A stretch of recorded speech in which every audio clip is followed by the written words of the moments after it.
আমাদের cooking channel ঘরোয়াতে আপনাকে স্বাগতম।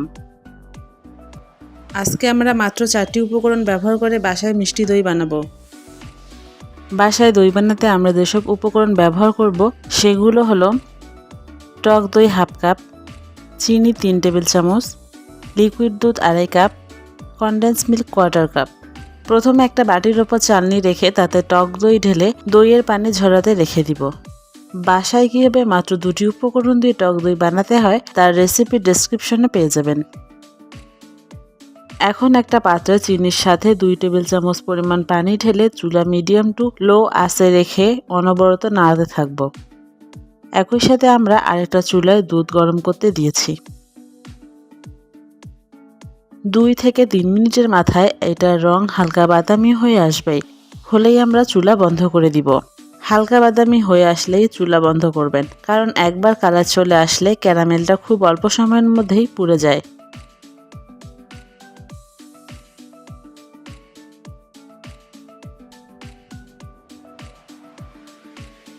এখন অন্য চুলায় গরম করা দুধ থেকে হাফ কাপের মতো আমরা ক্যারামেলের পাত্রে ঢেলে দিব। মিডিয়াম টু লো আছে আমরা মিশ্রণটাকে ভালোভাবে নাড়াতে থাকব। ক্যারামেল এরকম জমাট বাঁধলে ভয় পাওয়ার কোনো কারণ নেই। অনবরত নাড়ালেই এটা আস্তে আস্তে দুধের সাথে মিশে যাবে।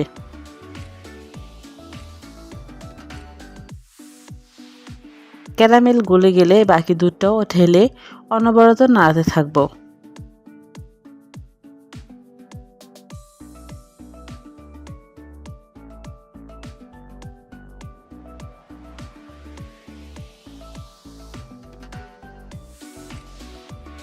মিনিট খানেক পর এতে আমরা কনডেন্স মিল্ক ঢেলে দিব। বাসায় কিভাবে মাত্র 3টি উপকরণ দিয়ে কনডেন্স মিল্ক বানাতে হয় তার রেসিপি ডেসক্রিপশনে পেয়ে যাবেন। মিশ্রণটা অর্ধেক হওয়া পর্যন্ত নাড়াতে থাকব।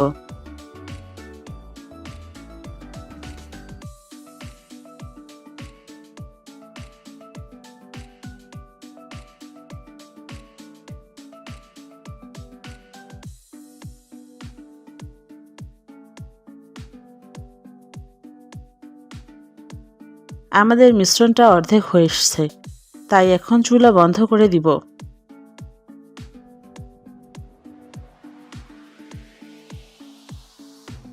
পানি ঝরানো টক দই হ্যান্ড হুইক্স দিয়ে ভালোভাবে ফেটিয়ে নেব।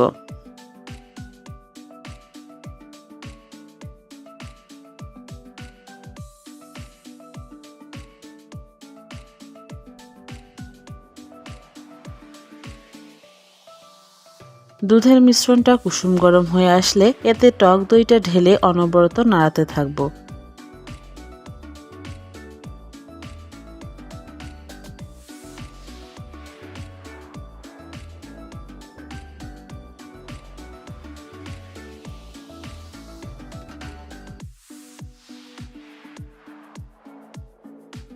ভালোভাবে মিক্স হয়ে গেলে এটাকে একটা মাটির পাত্রে ঢেলে নিয়ে অ্যালুমিনিয়াম ফয়েল দিয়ে ঢেকে দিব।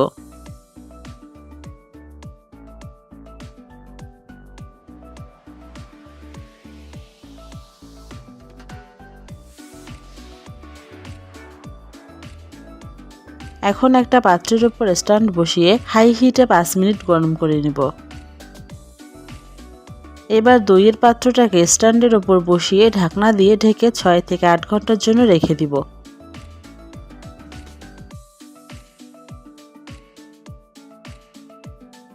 প্রায় 8 ঘন্টা পর আমাদের দই পরিবেশনের জন্য রেডি।